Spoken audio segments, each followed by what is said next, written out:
The Nimble with Numbers team presents Chalked Blocked with Bo Big Time McBrayer. I gotta know what a $5 shake tastes like. That's hot. That's hot. I want winning, folks. You don't know diddly. And his partner, Scott Stag Simpson. Do you know who I am? Trying to put Tiger Bomb on this jungle's nuts. That's cute. I remember when I had my first beer. I gotta catch a glimpse of these warlocks. Let's make a move. Let's make a move. Let's make a move. Hey, you guys, welcome back to Chalk Blocked, the world's sexiest DFS show. For now, we made it, guys. We made it. We're at week one. We already had a little dabble last night. It was kind of a dabble and a splash and then a kaput for the Rams, but we got football. We got NFL professional football back on our television screens last night. We all had a little sigh of relief that it's finally back. And here we go, dropping the hammer on the fastest 4 months in the calendar year. Now that we've actually made it through the offseason, all the speculation, all the rumors, all the predictions, and now none of it matters because we just hit week one. And it feels like it's been 69 weeks since we had NFL action. It's been 69 weeks since we've talked DFS action. That's for sure. I love Stephania Bell. Shout out. I love Denny Carter and Field Yates. Those are some of the guests we had this past off season. But now it's time to kind of make the money with the DFS. And that's what we do. That's what Bo does. Bo is a cash expert. If you don't know, he's got a hit rate about 80%. That's good. It's good because if you're above, I don't know, 60%, you're like a rock star. So we've got like a platinum super diamond rock star. I don't know what it's called, but Yahoo knows what it is. But he's here. He's going to talk cash this year for the diamonds. Diamonds are forever. The triple diamonds. He's our 007 on the show. Take her breath away. All right. Take a breath away. All right. Anyway, I don't want to get sued for copyright infringement. Bo's going to be handling cash like he always does. He's got free reign on GPP plays as well. But we're going to walk through the slate as we always do with runthesims.com. If you don't follow us, though, you should. And if you don't follow our show, please do go subscribe to our show right now. It is the Chalk Block Show, and it is the world's sexiest DFS show for now. With Nimble W Numbers, it's me and Bo McBrayer, and this is one of the hottest Twitter pages, folks. I mean, come on, look at this. It's got a Miami Vice type theme with the Bo McBig Time Sauce Emporium behind the Big Time Flavor Co. coming up. Is that from Hotbox? What is that from, Bo? So that is my Big Time Flavor Co. logo that my buddy Third and Short, shout out Michael Short. He's one of the best graphic designers I've ever met, and he does a lot of great work. He came up with this and sent it to me just out of the blue, and I of course loved it because look at it. And this is actually it's the upper part of a whole motif with the Chevy truck that I use in my Hotbox logo. He also I believe he didn't design that one. That was my other buddy Mark Mathick, the FF Devil.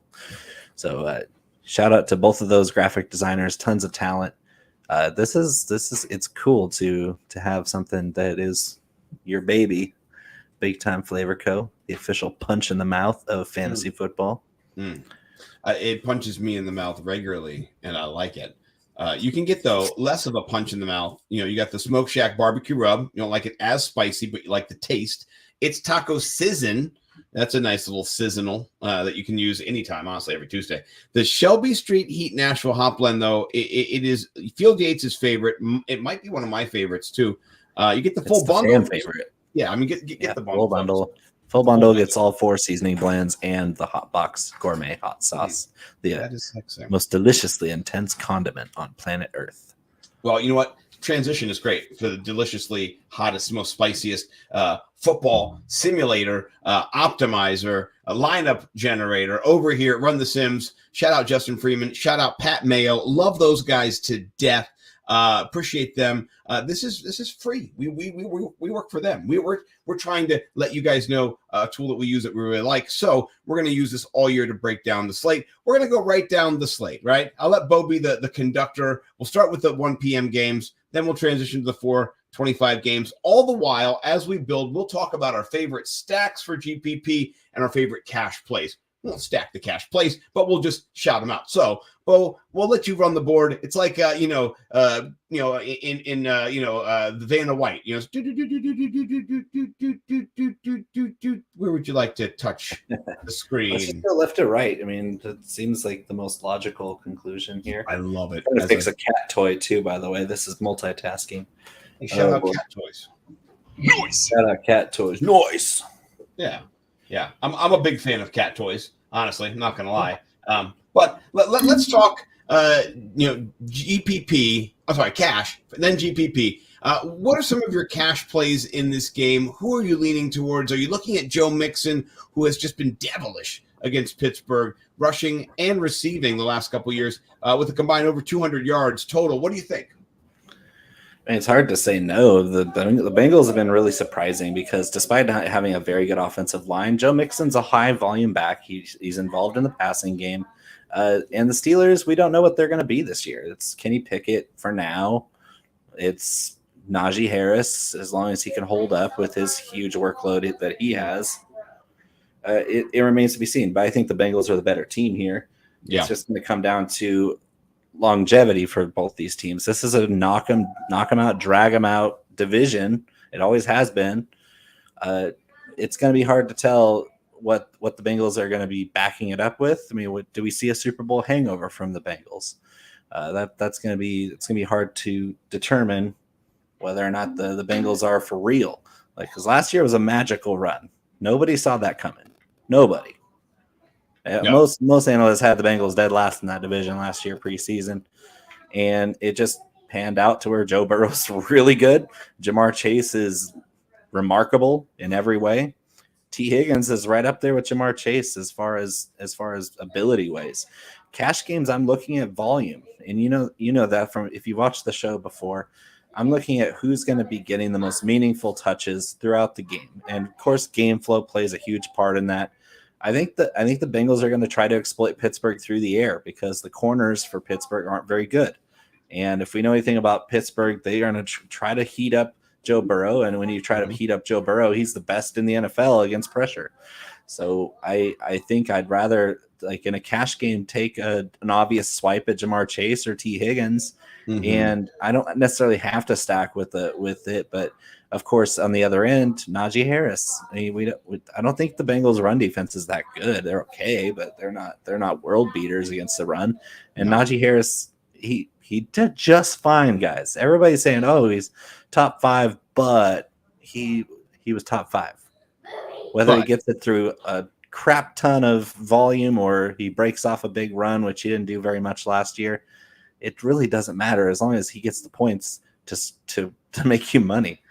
If he has a 30-point performance like he did against the Vikings last year when him and Dalvin Cook went face-to-face, that was fantastic because I had both of those guys. So I think cash game-wise, I'd rather lean Najee Harris and, of course, go either T. Higgins or Jamar Chase. I will say this as a counterpoint, and I'm not a Joe Mixon truther. Last year, in his first matchup against Pittsburgh, 18 attempts. He had 90 yards rushing, which, I mean, that's serviceable. I like it. Solid. In the second matchup, week 12 against Pittsburgh, 28 rushes for 165 yards and 2 touchdowns. So I think, one of those games. Clear game plan there. Right. 9.4 points. The other 28.3. Huge difference, right? And so I do agree with you. I think early on in the season, I'm leaning more, roads most traveled. And Jamar Chase and Joe Burrow have traveled down these roads many times before. They're very efficient. They're very proficient.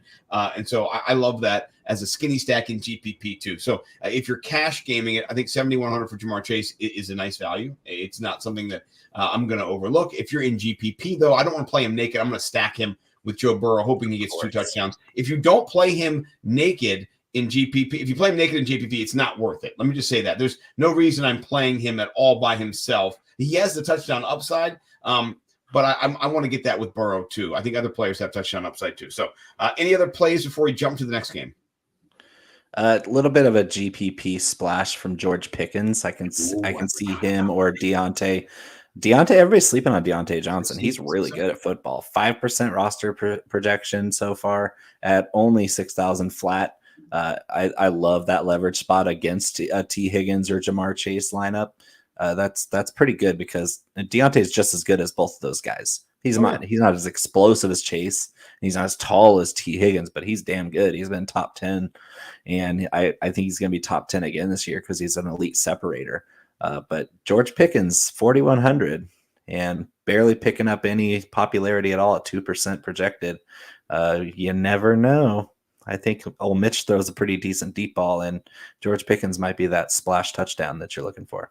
I like that. I mean, and honestly, what's going to win you any GPP tournament is touchdowns. That's it. If you don't get the touchdowns, you're Bingo. I mean, volume especially is at that price. Right, especially at that price. You want to, quad 5 max up, whatever it is, to get that value. Okay, I love it. Let's go to a game that, I mean, honestly, let me tell you my game script, and you tell me if I'm right, wrong, what you think is going to happen. I think this is a lot of on the ground, grind it out. Elijah Mitchell gets 20 carries for 88 yards. Maybe he gets a touchdown. He's not getting any passing work, right? He's in and out on those downs. George Kittle might get 4 catches for 60 yards. He plays. If he plays. And so for me, this game it's like, for cash, you do have some value, at least I think for Elijah Mitchell, 5,400. But what about Trey Lance? Like, that's the thing we all want to, that's the sexy toy in the garage that we all want to talk about. 6,000 for Trey Lance. How are you playing him? What a great value. Points per dollar value, but volatile, totally volatile.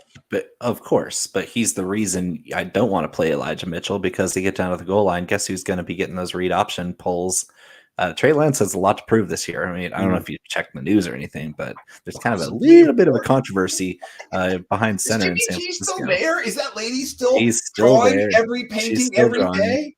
I love her, by the way. Every time I see Rita Oak is a legend. Shout out NorCal. Rita Oak is NorCal. She needs to have some of those in the Hall of Fame. I mean, they are. She's already making merch off it, which is genius.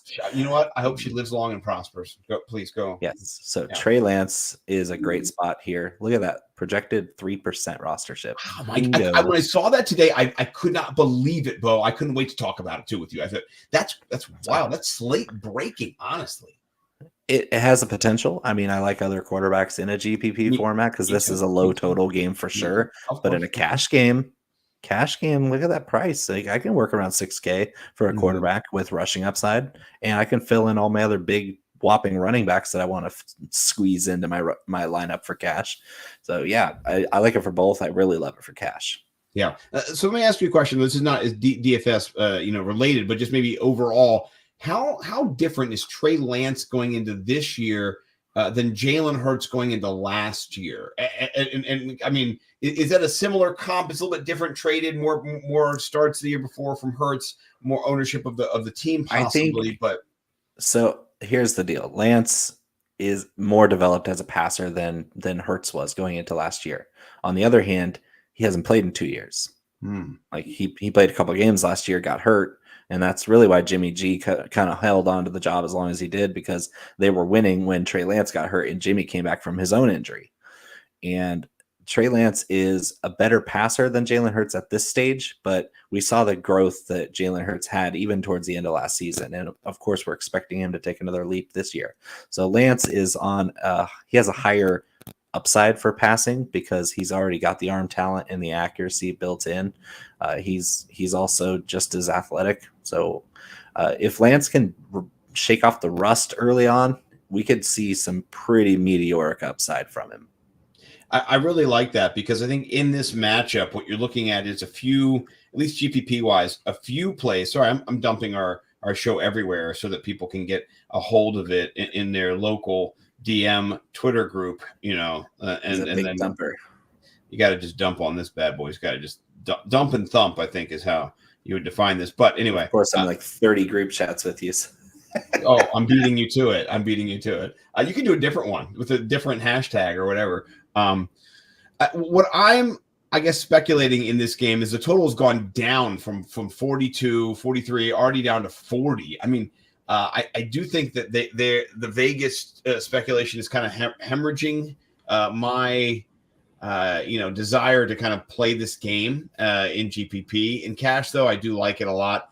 If I do go GPP, I think Debo is a nice play. According to PFF, he's got one of the better matchups DB coverage wise, he's bigger, he's stronger, he's faster than these DBs. So if you're going for upside in GPP, Debo, that's kind of the best play. I'm not into Kittle. Ayuk, if you want to be a little bit more of a contrarian, I like that. 5,200, a lot less expensive, and he's only 1% rostered. I mean, that's that. And Cole Kmet too. Cole Kmet, of course, for volume.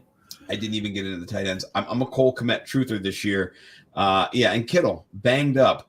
And one thing I love about this is this gives you when they practiced last, when they didn't, what's going on with them. So, he did not practice Thursday, updated tomorrow. We'll see if he's going to practice. He didn't practice today. So, and not looking good for Kittle. All right, let's jump to the next game. Carolina, revenge game here for Baker Mayfield. Poor Baker's feelings were hurt. He penned a letter. Talk about a half-ass storyline. Oh my gosh, man. This is just like a shit bowl trying to be something special. What do you think about this 42-point over? And it's right now a push. It's a push. Like, push this game over a fucking cliff and leave it alone. But what do you think about this? I like pieces of this game. It's not a stacking game for obvious reasons. I do like a little bit of Baker Mayfield revenge narrative in a GPP, but not a lot of it. Not a lot of it. This is a Christian McCaffrey game. This is a redemption game more for him than it is for Baker Mayfield. Of course, narratives are fun and dandy, but when we're looking at DFS lineups for NFL Week 1, I'm not sold on it being a huge contributing factor to the outcome of this game. But I definitely want some Christian McCaffrey. I definitely want some DJ Moore, because Baker Mayfield is a nice upgrade over that horrendous quarterback situation they've had in Carolina for years now. So yes, Baker Mayfield intrigues me, but only because his weapons are going to be unlocked just a little bit more. Yeah. I don't like it when Robbie Anderson has a better optimal rate than you. That's disappointing. I don't like that. DJ Moore's optimal rate is minus 5.5. I mean, that is so low, but that's got to be a glitch. His ceiling 22.8. I think it's because of the. Oh, that's leverage. That's leverage because he's picking up 11%. That's the reason. It's the ownership projection. I think in cash, I think he's a nice play. If you're spending $6,000 on somebody, that's not a bad play at all. Amari Cooper, that's a total GPP play. I mean, that oh man, that's not a good one either. I'm not touching that one. I'll do a little bit of I'll toss in some David Njoku for shits and giggles too. Yeah, because he's always a GPP kind of tight end anyway. What about the defenses in a low scoring game? You into any of these defenses? They're at 38, 3,400 respectively. I kind of got this game pegged as exactly how they have it in Vegas at 42. So no, I really don't. I think it's going to be pretty actually one of the more efficiently run games, because Stefanski and Baker's been a pretty efficient quarterback when he's healthy. And I don't think there's going to be a whole lot of defensive action in that game.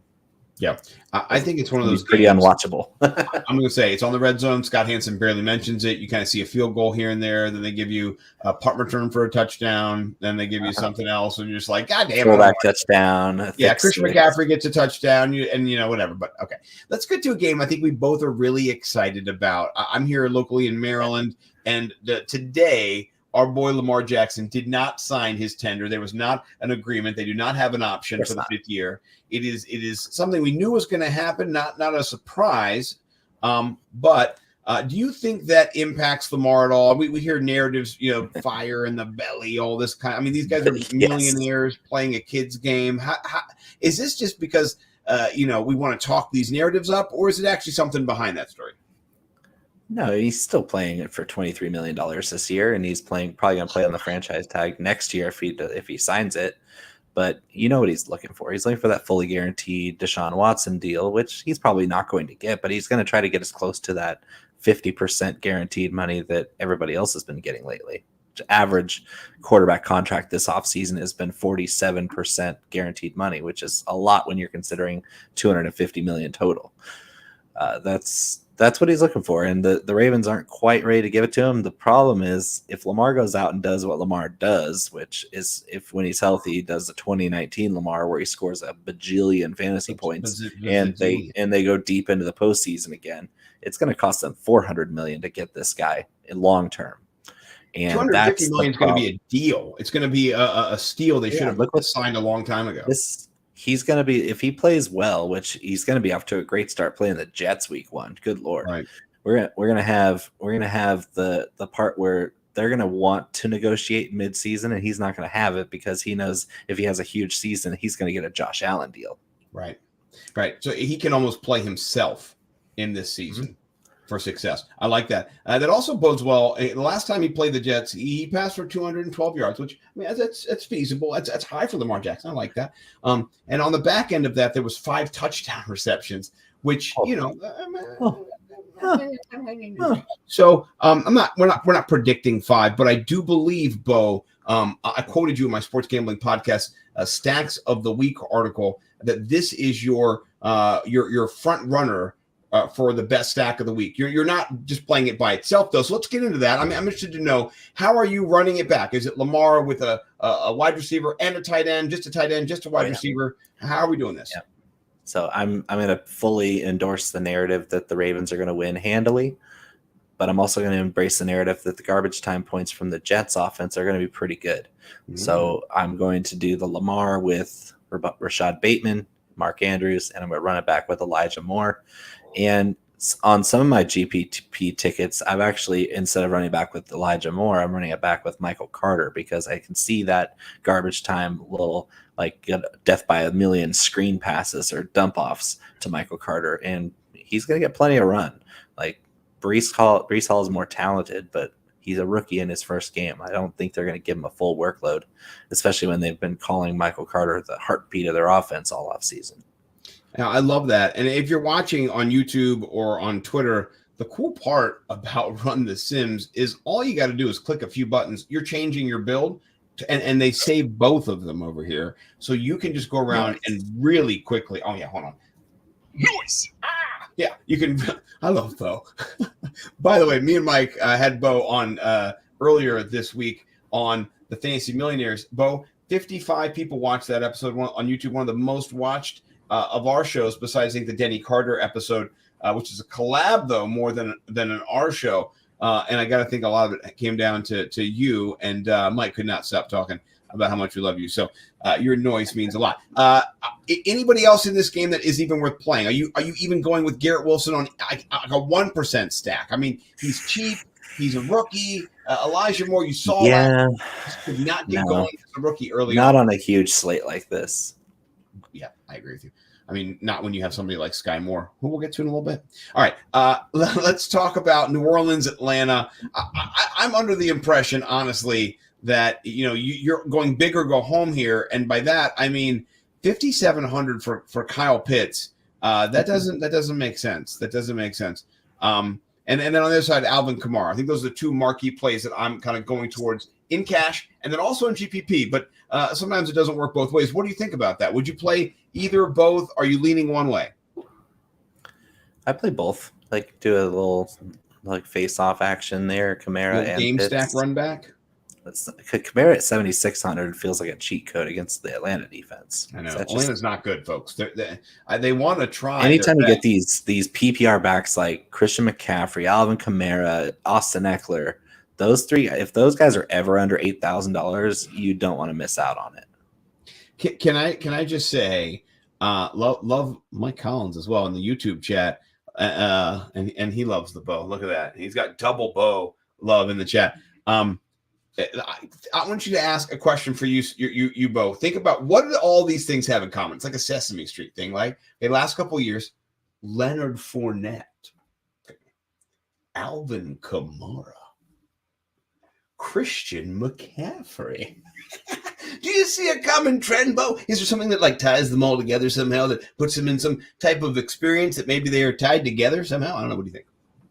They're good at football club. Well, they're all in the NFC, South, yeah. And so, and they all get lots of receiving work. They all play against the Falcons twice. I think that pads a lot of their stats. All of those players have been top 10, maybe even top 5 PPR backs in the last couple of years. Atlanta gives up the PPR. Like, you're exactly right. They give it up. So I wrote about Sports Gambling Podcast Network, one of my favorite stacks back there. Alvin Kamara, Kyle Pitts running it back.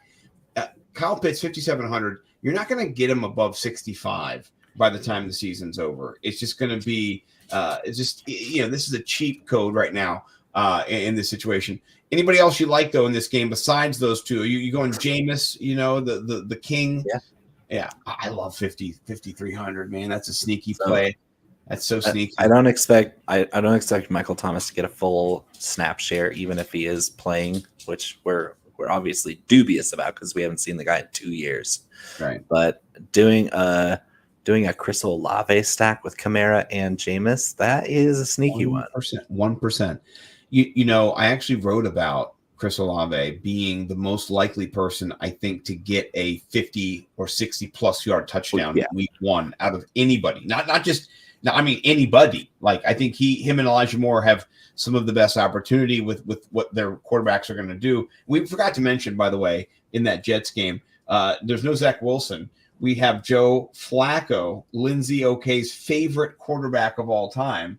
And I know she'll be super happy. I can't wait to tweet her up and just give her some love on Sunday. But that does bode well for Elijah Moore, by the way. That's another backhanded compliment. All right, so I'm going to build a stack here, and it's just going to be – it's a weird stack. And the cool part is, though, doesn't matter. You can do a weird stack. No one's judging you here on the stacks. They don't care. I'm judging you. Well, no. You judge me all the time. But, yeah, there's only one that you really want to have here. I'm going to give that like a 15% here. Okay, that's good. All right, let's jump over. We're going a little slow because that's what we do. Houston, Indianapolis. This is the question: is this a running game for Jonathan Taylor, who in a couple games that he's played against them has run for 425 yards, 6 touchdowns, and a bazillion points? Or is this a game where we see a contrarian situation where maybe Michael Pittman hooks up with Matt Ryan, 5,500 is kind of cheap? How are you playing this? Which way are you leaning for game script? Pittman is the chalk stack, so yes, it's going to be all those guys. Texans can't stop anybody, yes, all those things. So you can play all those guys comfortably. Jonathan Taylor is less chalky than Pittman, which is amazing. Is that true? Still, 18%, but it's still right. But I care less about. Yeah, I care less about a million more wide receivers. You know what I mean? Right. I said the same thing in my article for NimbleWnumbers.com coming out right after we're done this because I got to put some pictures on it. But you don't care about running back chalk because there's 2 of them. Like, who gives a shit? Pick the best running backs and then wide receivers where you make your hay, and then tight ends too. Yeah. So Pittman's just underpriced, and everybody and their mom's going to play him, which is fine because he's going to be fine. But you're going to be eating chalk if he doesn't put forth enough points for you. Yeah. And that's kind of where on a 13-game slate, that's too much chalk, especially when nobody's really stacking him with Matt Ryan. That's the weird part about it is I'm not seeing. So if you're going to play Pittman, make sure it's in a stack with Matt Ryan. I was going to say 100% too. And then if you wanted to, and I think I put on my stack, I ran it back with Brandon Cooks because we love Brandon Cooks just in general. At 4% rostership, that is where you then differentiate yourself when you break up the Pittman your rostership 17%. Like it doesn't become a factor. But you have to believe, and this is the thing I think everybody who's listening to the show should understand. You need to believe that games are going to pop if you're putting players in. It's not a maybe either or. You're going, this is the core of what I think is going to happen on Sunday. And so we're going to get to that, and we're going to skip the Washington game. Wait. One more. I'm kidding. Go ahead. Yeah. Paris Campbell. Just move on. Paris Campbell. That's all. That's all. 2 words, folks. All right. Washington, you know what? Mike Cash Collins, he gave me a contrarian stack here with Trevor Lawrence, 5,600, and then Christian Kirk at 5,100. So a total of, 10-7. Not bad. Washington's defense is terrible. I want to be honest with you. They're not good. Terrible last year, but they were top 5 the year before that. Yeah, Cam Curl's injured. He's one of their starting safeties. It's not. Listen, they're going to lose at home to the Jacksonville Jaguars. That's my bold pecan take for this week. So I do like that stack if you're going GPP. For cash, stay the hell away from it. It's nothing to do. But what do you think about the running backs? Because I think both of them are priced down, and both of them are getting over 10% rostership. Give me Gibson. Gibson's going to get a full workload here, 5,800, lower projected rostership. He's going to catch passes. He's going to be doing a lot of the heavy lifting because McKissick's still not 100%. He's 29 years old. And, of course, Brian Robinson's on the mend. Yeah. But Gibson's 24 years old. He's a great receiver. He's got a 4.39 40 speed. He's a 6'1", 230-pound running back with speed. Just because he fumbled a couple balls in the preseason doesn't mean that they're not going to use him, especially against the Jags. The Jags can't stop the run. Like, give me Antonio Gibson all day. Yeah. I mean, it's the truth. I love that play. For me, I'm kind of shying away from this game in general because it's not my most gross. Right. Thank you. One of the games that is gross, but in a great way, in a sexy way, is this game here. And Jalen Hurts is the most rostered quarterback out of any quarterback at 12% right now. He is it. He is the highest. Are you buying into this $6,800 machine, or are you going Trey Lance $800 less? No, I will be buying into that. It'd be pretty dumb not to. I know. I'm just it's not that much, especially. I mean, if it was most rostered and it was 18%, I'd be like, yeah, probably 20% or something like that. There's a lot of ways to go, but this is just the lowest hanging fruit. Jalen Hurts is going to have a fine game against the Detroit Lions, and he's going to need to because the Lions are going to win the trenches in this game. That's my bold prediction: is the Lions are going to beat the Eagles. And you have told me behind closed doors, actually in a Sports Gambling Podcast Network podcast that we did yesterday, called innocuously enough, honestly. So under the radar. The NFL Week 1 DFS show. And next week it'll be the Week 2 NFL DFS show. But with that being said, it'll change every week. Yeah, we hope so. We'll see how it comes out to us. But with that being said, you are a big proponent of some guy who may or may not be named DeAndre Swift, and apparently Run the Sims likes him too. He's 13% in the optimal for a running back. That's good. Yeah. That's you like it. But that's the chalk I want to eat. That's the chalk I want to eat. Who cares? It's a running back, right? If you get him in your flex, Bo, I think if you could somehow make a lineup with that guy in your flex, I'm going to put him in my running back spot and put Austin Eckler in my flex. Oh, I forgot about that. We haven't gotten there yet. We're close, though, folks. And listen, Swift is going to be in my core plays. Yeah, I'm with you 100%. He's actually in one of my value plays for GPP upside as well because he's got 20 to 30 points, 25 to 30 points written all over him this week. And if I'm in cash, he's game script proof. He's either going to run the ball a lot with Jamal Williams in tandem if they're winning, and if they're losing, just watch out for all those PPR points and the big play upside that he has. You're reading the script. So even if the Lions don't beat the Eagles like I predicted, I'm safe because DeAndre Swift is going to catch 1 billion passes. Hey, here's what I don't understand: are people stupid? I mean, they are. Don't answer that, but they are. And even Run the Sims is stupid. AJ Brown has an 8% rostership right now at $6,400. I know that people are looking. Are they running naked with Jalen Hurts? Is that what's happening?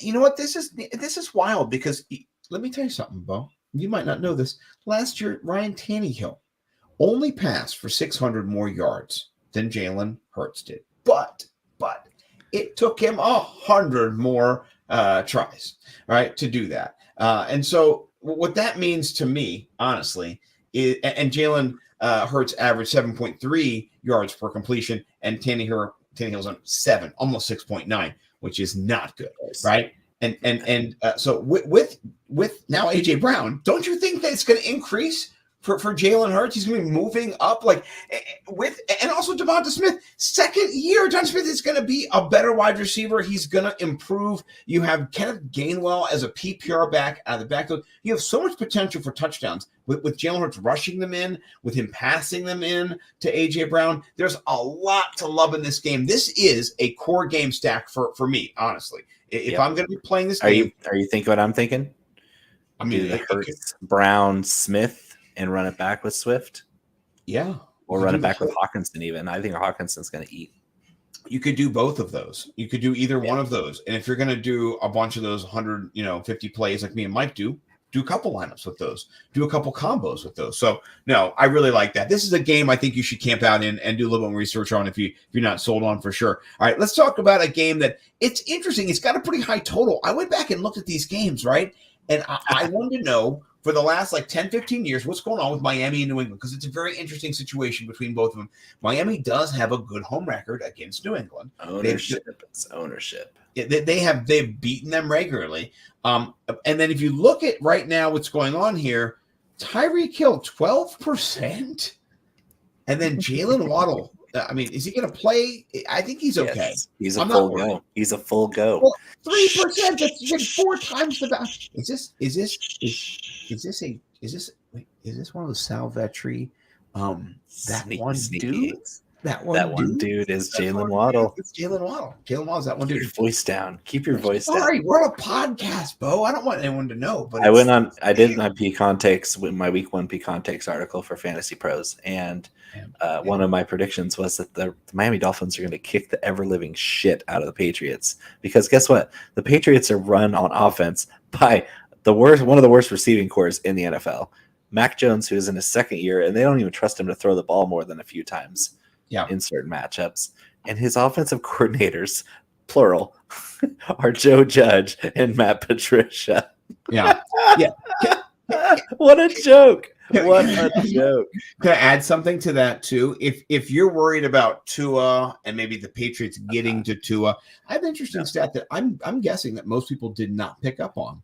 This is just a little something for me and you, for the DFS heads, the little deep divers. Last year, most teams in the NFL ran 11 personnel. That's just how they did it. That's what they did. That was their forte. For example, LA Rams ran it at 92%. That's crazy, right? Okay. One running back, 1 tight end, 3 wide receivers. Yeah, 3 wide. That's standard formation now. Not for the Miami Dolphins. And maybe it's going to change a little bit, right? But still, it will. But last year, they also utilized a lot of 2 tight end sets, right? And San Francisco, they actually like using the 21 personnel, which is a fullback, right?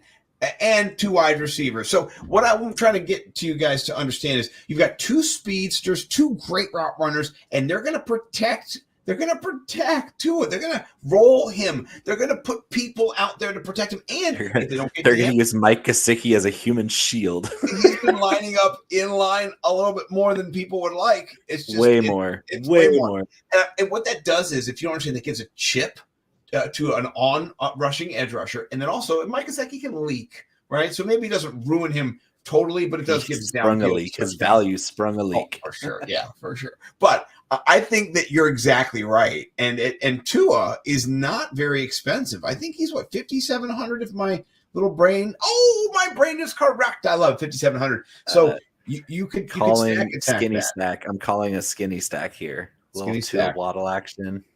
Leave it alone. I like it for cash a lot, honestly. GPP good too, but for cash, it's sneaky. 5,700 is cheap. That's so sneaky. He's projected base is 20 points. He gets a little bit more. He gets 30 points. I mean, yeah, you're 4 times. So, all right. Well, let's jump to Daniel is a genius. He is. Let's jump to the meat and potatoes. The last 4 games, are going to be the last 10 minutes of the show, or so, or last 4. I mean, that's perfect. Last 20 minutes, 5 minutes each for each game. We'll skip over one game, but we'll camp out in this first game here. Let's talk quarterbacks. Aaron Rodgers, $7,000. Kirk Cousins, $6,100. There's got to be a lot of emphasis in my mind on Kirk with his weapons, but their same rostership percentage, 3%. What am I thinking here? What's going on? Jackpot. This is a cash game lineup for me. Jackpot. Kirk Cousins, Justin Jefferson, call it good. You don't have to stack in cash games, but a skinny stack with 2 guys that are going to link up quite a few times in this game. Give me all of that. All of that. Justin Jefferson, Kirk Cousins in cash games. I'm a huge fan. And I think the reason he's not optimal right now is because of the rostership. But if you differentiate yourself in other ways, it doesn't matter. For a guy who can put up 35. Yeah. No, I mean, it doesn't matter. You have to think, too, that in this matchup, the Vikings are at home. there's a bit of a difference. Those Viking fans, I'll be honest with you. No offense. God rest her soul. I'll meet her one day, I'm sure, in the pearly gates, right? The queen has passed. I tweeted out, in the queen's lifetime, 96 years, she saw, Sputnik. She saw the rise of communism. She saw a bunch of stuff. She didn't see Brown's Super Bowl victory.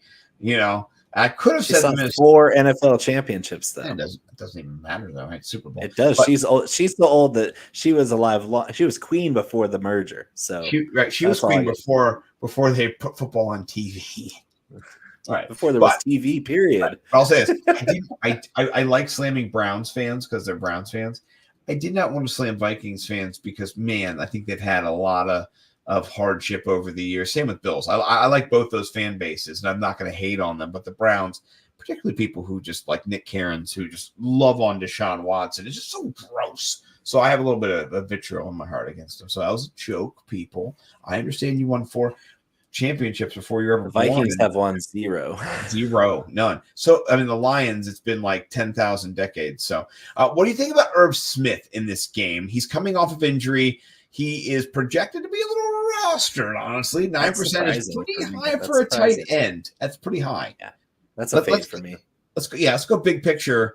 I think he is the second highest rostered. That is stupid.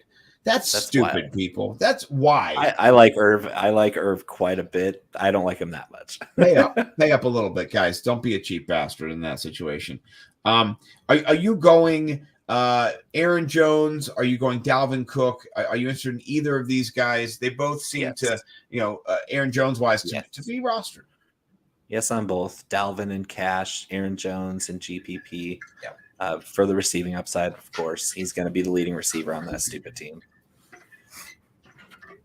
I'm not against Rodgers either. I mean, we haven't seen the Vikings pass defense do much of stopping Rodgers over the years. So where I think they can get a good pass rush on him. Rodgers the kind of guy, he's so smart. He's going to be able to pass out of those rush schemes that the Vikings are going to have for him, because Danielle Hunter is amazing. They have a great pass rush, pretty decent linebacking core, front seven stout. Their secondary is a problem. Yeah, they're going to I don't think the under's in play here, but I think they're going to keep it tight. I think it's going to be around 48, 47. Yeah, pretty tight. That'd be a fun game to watch. Oh, yeah. I can't wait to watch that one. I'm disappointed that there's not a 4:00 game. I like it when you roll an in-betweener before a 4:25. Well, I'm a whore because I like it when the games go later. All right, let's talk about this game because this is the second highest total on the slate, 52 points. Over under for this at the SoFi Stadium. They were just there. They were just there like yesterday, and today. They're just going to repaint the field and call it good. Yeah, put the cancer pellets on and just lap them up. So, anywho, let's talk QB here. We got a huge price discrepancy, right? We've got $1,700. Justin Herbert, all green across the board. One of the best quarterback plays, but surprisingly under rostered compared to Derek Carr. One of the favorite late, season darlings getting, or I guess off-season darlings getting. I'm going to ask you a history question, Scott. Yes, sir. I know you're a history buff. Oh, for sure. You're a history buff. When's the last time the Raiders had a good pass defense? I think Rod Woodson was probably heralding it. Yeah, right. Yeah, it was quite a decade ago. Quite decades ago. We were when they last had that's right. Defense. Just touching tits for the first time, So Justin Herbert is. Here's what I'm going to do with Justin Herbert. I'm going to have my full max exposure. He's one of my top quarterback plays this week. I agree. However, I'm not going to be double stacking very often. I'm going to take my sprinkling and I'm going to skinny stack him with all these different weapons like Eckler. I'm going to have a skinny stack with him. I'm going to have a skinny stack with Palmer, with Everett, with Williams, with Allen. All these guys are going to get the skinny stack treatment. So I have pockets, but the main cog is Justin Herbert. Yeah. Go Ducks. The future GOAT, Justin Herbert. We're talking, this is a future Hall of Famer that we're watching play amongst other future Hall of Famers. Josh Allen and Patrick Mahomes they're on their way. Right. Nice. But Justin Herbert against the Raiders defense that can't stop anybody and haven't stopped anybody in decades. 6% rostered. I'm gonna be all over that. I'm surprised that Everett is rostered so heavily. I mean, honestly, 4% is pretty high. For green flag, green light. Yeah, it's still green. It's just crazy though. I'm not. He's a better player than Irv Smith, and he's half as popular. Exactly. Darren Waller at 5,400. We talked briefly about him on the Sports Gambling podcast. That's yeah, I know. Here's what you do: is if you want to leverage, 16%, I expect 16%. Travis Kelce. What? I expect the Justin Herbert chalk to catch up a little bit. And that's when you're going to start to want to leverage this game with a little bit of Derek Carr, Devontae Adams, Darren Waller stacking. Because Carr's price is perfect. I love Carr's price. Yeah, I'm all in. So let's put together a few skinny stacks with a Waller run back. Do we want to put Devontae Adams in there too? Yeah. Okay.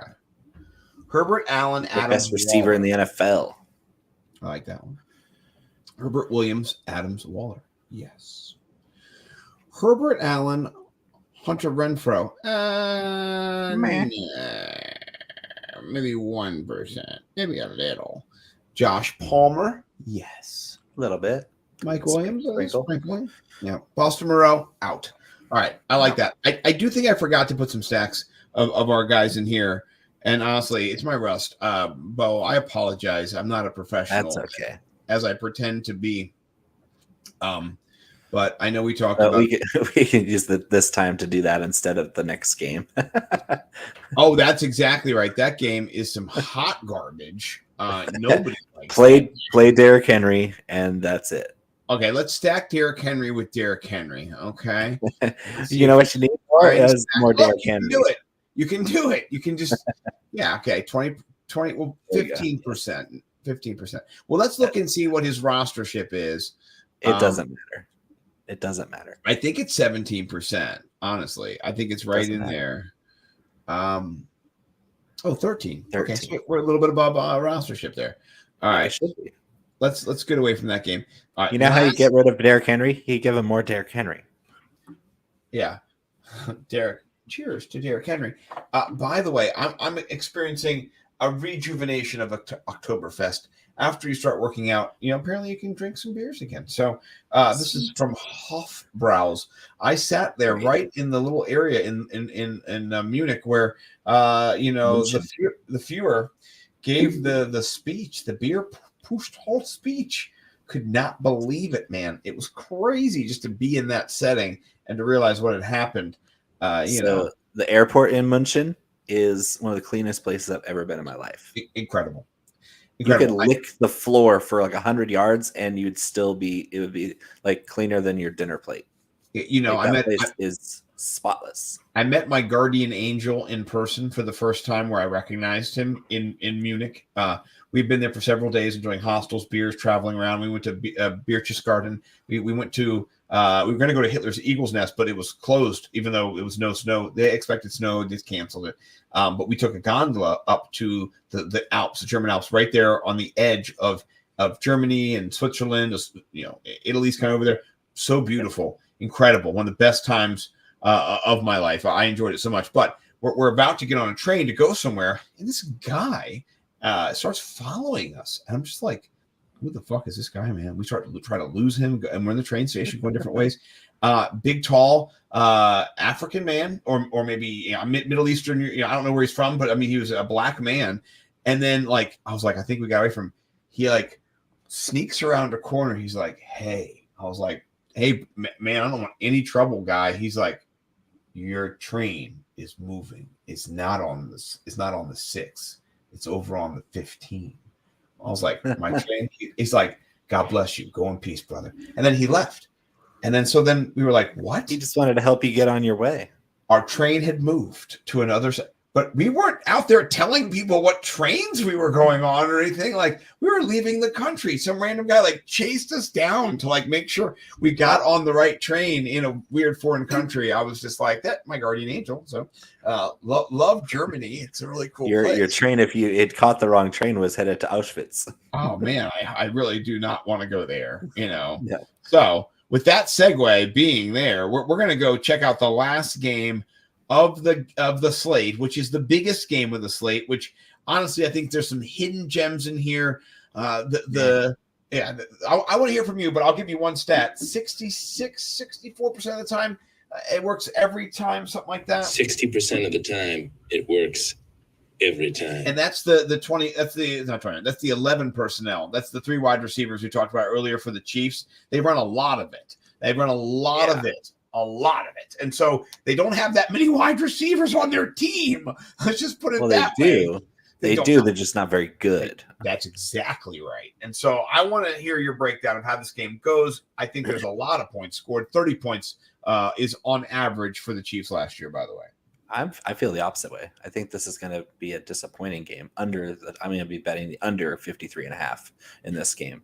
I think Mahomes is going to struggle to move the ball down the field unless it's through Travis Kelce. So I will eat a little bit of chalk on Travis Kelce, not too much. I'm not going to be over skis on him because I do think he's going to get targeted a bunch. But this Cardinals team 2 years ago was the worst team in NFL history against the tight end position. Last year they were top 5. So that means that their draft pick of Isaiah Simmons cured. It's exactly why they drafted him out of Clemson. Absolute freak of nature defensive dynamo. Levels people, runs like a gazelle. And he fixed their tight end problem. And not only did he fix it, he reversed it. So now they're one of the best teams against tight ends. And so if they can cover Baker in the safety too is done well. If they can cover Travis Kelce, we're going to see some problems. We're going to see some the pass rush for the Cardinals is still pretty decent. It's going to be a tough game for Mahomes if his primary reads are covered. They're not going to have any running game. We know that. So I think if anything, I'm going to do like a little defense correlative stack with the running back. I'm going to do like a James Conner with the Cardinals defense. Talk about a leverage play. Wouldn't that be crazy if that was the one that won? 4% roster. That's a great little sneaky play. 7,000. He's a little overpriced. That's why. He's think of the touchdown. Think of the touchdown upside. I mean, you got overpriced James Conner that can still score touchdowns. The rest of the running backs in this game are garbage. So give me that. Watch the Cardinals try to keep the clock moving, keep Mahomes off the field because their receiving core is depleted with injuries. Rondale Moore is out. Of course, Hopkins is out. It's just Hollywood Brown and then Dortch and then Andy Isabella. Dortch. So, and AJ Green. AJ Green's out there. So I'm gonna fade the over. I'm gonna fade the chalk on the passing attacks because that's what everybody's gonna gravitate to. This is your chalk trap game for me.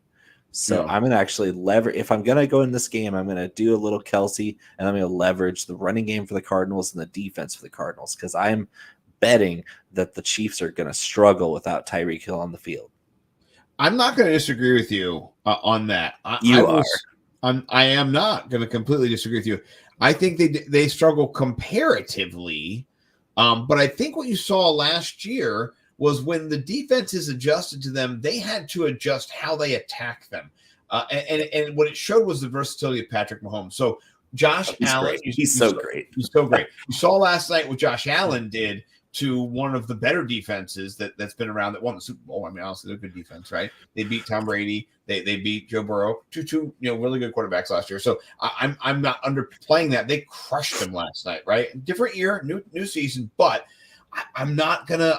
It's hard for me to get away from that. So I don't disagree with you. I think this does go under, but I also think that there's value for somebody like Sky Moore at 3,800. If you're in a GPP, it's so cheap. Oh yeah. If he gets 5 or 6 targets, turns one of them into a go route and takes something to the house, like if Robinson and Mecole Hardman and Pringle, all these players who are just you can be the ultimate contrarian and just go naked Kyler Murray. You know what? I'm gonna tweet out Kyler Murray going to the game and tweet out that little car of him driving, and that's my staple. It's got like 2 million Like views. Mario Kart red shelling people on the freeway. Oh my gosh, dude! That if I added red shells of him hitting people, that would be the best thing I've ever seen. On the way to the stadium. It should be Luigi because he's all angry, you know. Yeah, we give him the Alvin the Chipmunk voice. Oh my gosh, no! So this has been great. Let's pivot back. Where can people find you, your work, besides here at Nimble W Numbers? And we're transitioning, by the way, because honestly, money is time and time is money, and I don't want Bo spending lots of hours writing. So Bo this year is going to be sharing his cash plays, not just here, but for a short, maybe 5-10 minute video each week on NimbleWNumbers.com. That'll be coming out probably tomorrow. My article's coming out later tonight. Bo, what else though can people find you? What are you doing? So yeah, that link right there on my profile. Go back, man. I'm sorry. That's the link to all my work. So Fantasy Pros, Team Rise or Fall during golf season. Of course, BigTimeFlavor.co. Nimble Numbers DFS, and of course the food porn page on Instagram. I love if you want to just salivate and drool all over yourself and short your computer out then from drooling on it, then by all means do that. But yeah, you can find me Bo_McBigTime on Twitter. I gotta tell you, the filthy food porn that you show me in my DMs should be rated E for exceptional, because I want to eat egregious. It as well. Oh my god, erroneous. Yeah, I mean, just egalitarian. You know, it is existentialism. Oh my gosh, it's otherworldly. You like steak? You like perfectly cooked steak and Brussels sprouts and roasted garlic? Yeah, you should tweet this out, and then you should say. Yeah, see the comment. You see the only comment there is from Lodge Cast Iron. Dude, I mean, they have like 1 million followers. Get out of here! I love it. Go follow this guy. He's a winner. If you didn't know that already, I somehow got kicked off the bio, which is sad, but that's okay. I'll find a way to earn my way character back. Limits. You got to hate the character limits. Yeah, that's what they all say. This is where you can find me. Your boy just hit 10.8. I'm about to be 11,000 followers deep.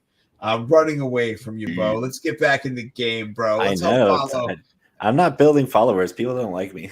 No, it's not that. It's not that. It's just that I put out. Don't be a loser. I put out crazy, funny shit, man. I'm a funny guy, Might not get my DFS takes, but in real life, I play a funny guy.